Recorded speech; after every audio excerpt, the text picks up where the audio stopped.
Guys, have you heard the news? This is really, really scary. I'm sure some of you may have seen the headlines. Several nurses working in a particular unit in a particular hospital have all been diagnosed with having brain tumors, guys. This is crazy. Multiple nurses working at the same local hospital diagnosed with brain tumors. Do you think this is a coincidence? This is just a mere coincidence, or there's more to it? Now that hospital, as well as the Massachusetts Nurses Association, is investigating.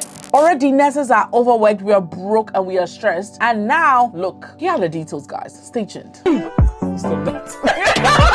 So imagine that you're working in a particular hospital, let's say in the UK or in the US, and then you realize that 5 of your colleagues or more than 5 of your colleagues have been diagnosed with brain tumor. This will be very, very scary, right? So this is actually what has happened in a hospital in Massachusetts. And all these nurses work in a particular unit in this particular hospital. I honestly don't think this is a mere coincidence. I don't think so. So when the news first broke, they said they had interviewed 11 nurses, and out of the 11, 5 had brain tumors. And this was confirmed by the hospital. And have interviewed 11 staff members as of April 1st. 5 of them had brain tumors. And now from other social media platforms, from other pages, they are saying that the number has even increased to 17. But as to whether this new figure is right, I'm not so sure. So that's why I'm saying more than 5, or that's why I'm saying 10 or several nurses. But the ones that have been confirmed by the hospital is the 5 nurses out of the 11 people they interviewed, which is still very, very crazy. So what do we know about this hospital, right? So we know that the hospital is a very old hospital. Okay, apparently it's very old, and all these nurses worked in one unit. And then that unit is the whole of the 5th floor. So the whole of the 5th floor of that hospital is one unit. And this unit is the maternal stroke child unit. So it comprises the labor and delivery ward. It comprises the special nursery ward. It comprises postpartum. So that's really what happens there. And another key thing that I discovered during my research is that that 5th floor is directly above the pharmacy of the hospital. Or let me say the pharmacy is directly below the 5th floor. I don't know if that could be a contributing factor to it. However, the hospital got experts to do their own research and investigations to see, and then they said that after the inspection and the investigation, they're saying that the environment is safe and then it's not a contributing factor. However, many people are saying otherwise. And then the Union for Nurses in this particular state is saying that after this news broke out, several nurses are calling them, including old employees of this particular hospital, people that used to work on that ward. Everybody is concerned and they're calling them, and they're going to go into further into this particular case. And I have a feeling more numbers, or the numbers will keep increasing if everybody goes to check now, right? As to how this whole thing initially came about, I do not know, but I think that probably some nurses were,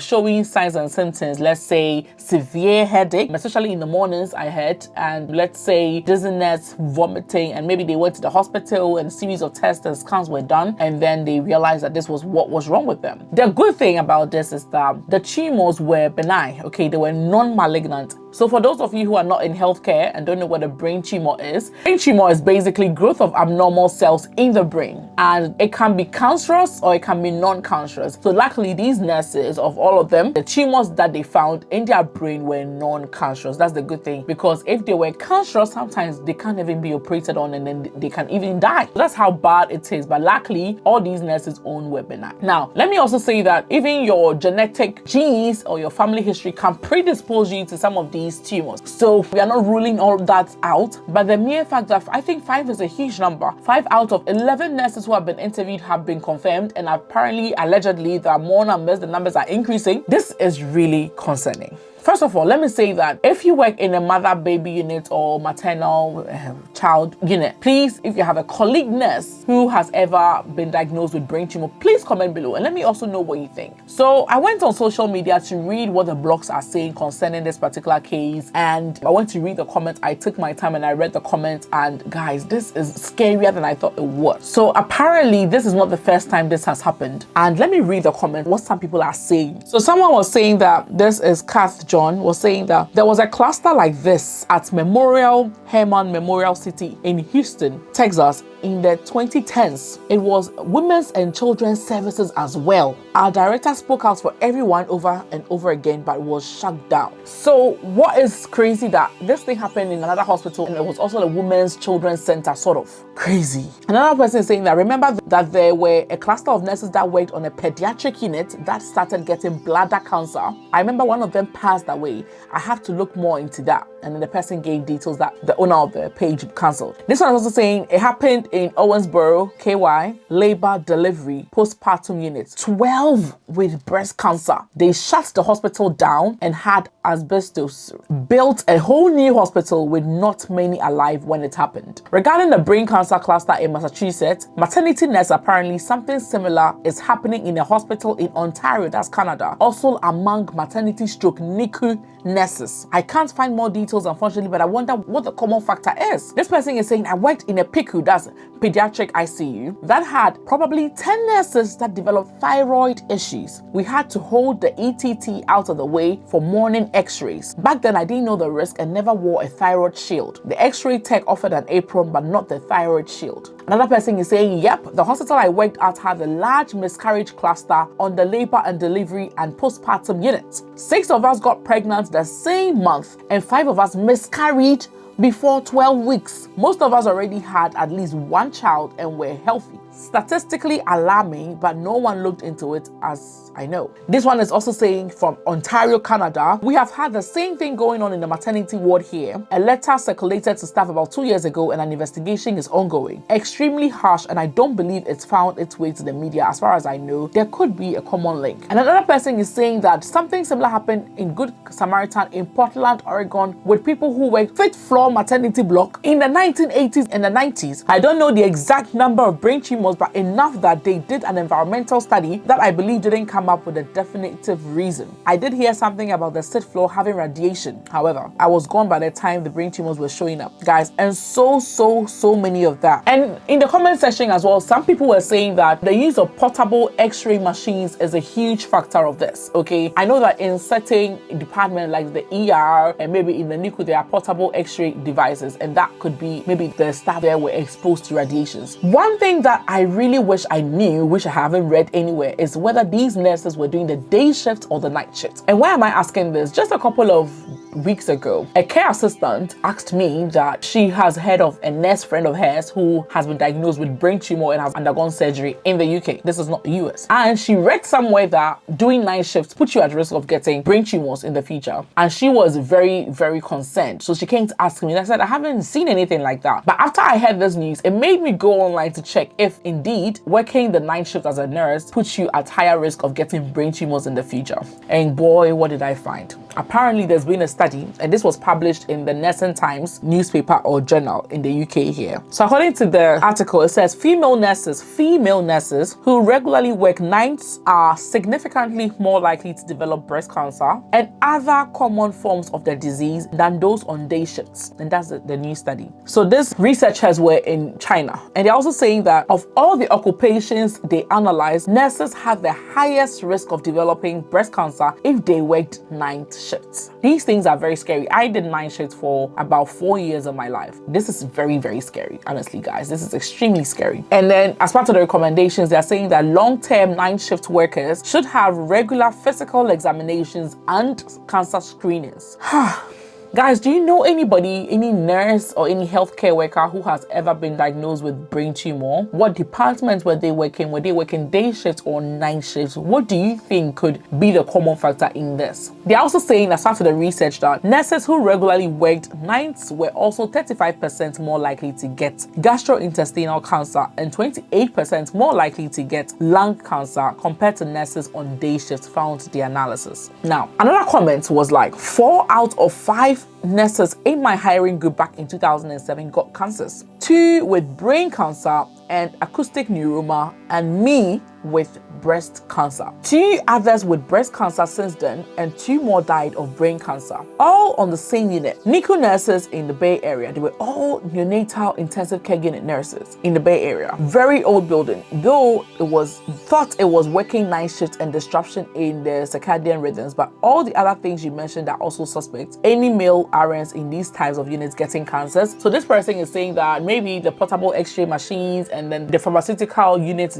being below the maternal block could be a contributing factor. But she realized it was more common in the females. And then she's also asking the question whether there were male nurses in this area who were also affected, because it looks like this is a trend. Do I know any nurse who's ever been diagnosed with cancer? Yes, I know of 2. So I know of a nurse in the UK who recently even had surgery done, and I know of this lady friend of mine in the US as well. And let me talk a bit about her. So for her, she was a senior nurse in the US, and her life came to an end when she was diagnosed with cancer. It was terrible. And you know, the thing about the US is that when you are home, obviously you are home, you're doing chemotherapy, all of that, you're not going to be paid. It's not like the UK where maybe they'll be a bit compassionate. So now there was no money coming in, and then she was sharing a testimony with me about the fact that if not for this business, online business that she was doing, she would have gone like bankrupt. But because of that online business that she was doing, although she was not working and supporting her family financially, that online business was able to help her contribute to her family during that time. And it was really, really touching to me. And then she told me that, you know, she wished she had discovered this way earlier, because honestly, we all don't know what's going to happen. This is really scary. And to think that just about 3 months ago, I went to my GP because I was complaining of headache, and I was always having headaches. But you know it, because me, I'm always wearing wigs, right? So I thought it was the band, you know, African woman, you know, the band there.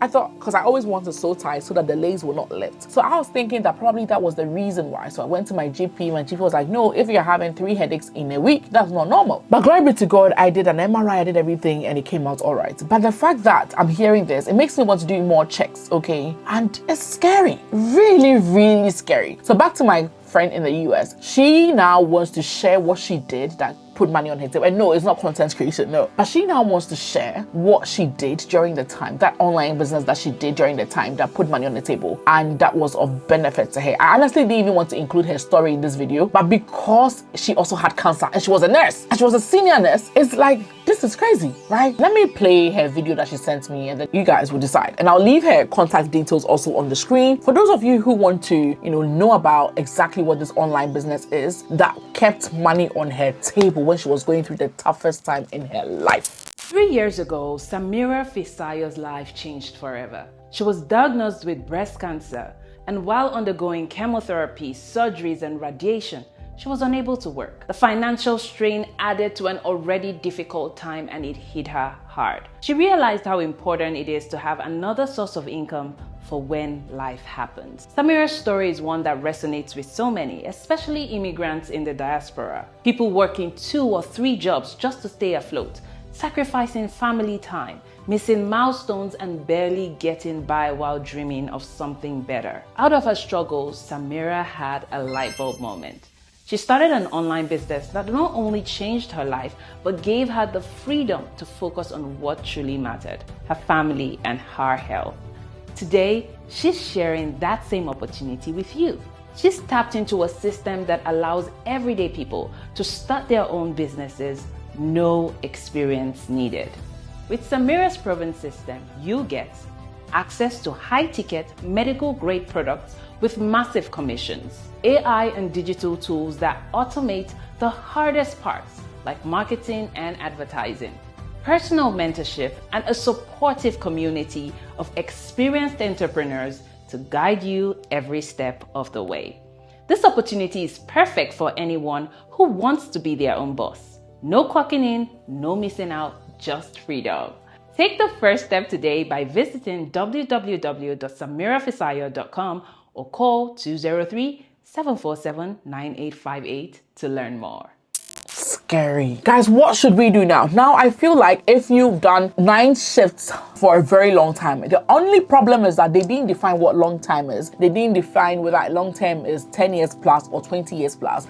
But if you're doing 9 shift long term, please go do checks, especially if you're having headaches, you're having seizures, you're having vision loss, and you're bumping into things and all of that. Very, very strange, just go have a check and see. And then let's be wary of radiations at our workplaces. And let's also be wary of, some of the very exposure to certain medications, because I read somewhere in one of the comments that oxytocin apparently is a carcinogen, right? Let me look for it and then read it to you. So someone was saying that labor and delivery nurse here, I have 5 ex or current co-workers diagnosed with breast cancer in the last 2 years. And she's saying that NIOSH classifies oxytocin as a hazardous drug and group 3 or reproductive risk. Oxytocin is this medication that the midwives use to induce labor on the labor ward, right? And she's saying that she's had colleagues who work on that ward, 5 of them diagnosed with breast cancer. And she's saying that you are exposed by even priming the IV. If you're a nurse, you know what priming the IV is. You're just making sure there are no air bubbles, right, in the tube. When you're not really exposed to the medication when you're priming, right? Like you don't have like contact. However, they said even priming it puts you at risk. Administering it via any route and by handling contaminated waste, urine, lining, etc., sums up all put you at risk. And she's saying that it's recommended to wear a gown and to double glove and wear eye protection if liquids could splash. I've often wondered if there is a connection. So she is saying oxytocin, and I read other comments that was saying that they are very sure it's oxytocin that is causing this. But now we don't know because the hospital are saying that the environment is safe. It's not being caused by the pharmacy below the unit. Then what is this? And we know that if it's a maternal and child unit, they probably do use oxytocin every shift. Could that be the cause? Are other people in other departments having this? The people that work in the imaging, those who do the x-rays and all of that, do they also have this high risk? Do we have people in that department also coming with cancers? Or is it just nurses? What is wrong, guys? This is really scary. And I don't have the answers. Guys, let's be careful, okay? Hey! Thank you so much for watching. Please, if you have any advice, any comments whatsoever, please leave it in the comments below. And if there are any updates regarding this particular topic, I will definitely bring it to you. Thank you so much for watching. Bye.